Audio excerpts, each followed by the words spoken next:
Hello guys, আসসালামু আলাইকুম। আজকে আমরা গরু মাংস পাকাবো আর রুটি বানাবো।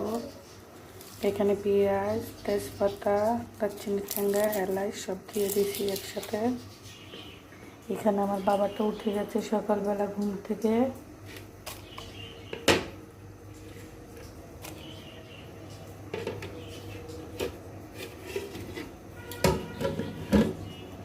পেঁয়াজ দেওয়া শেষ।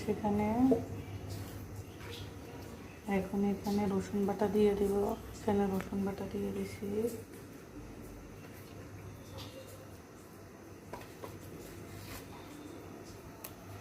রসুন বাটা দিয়ে দিছি।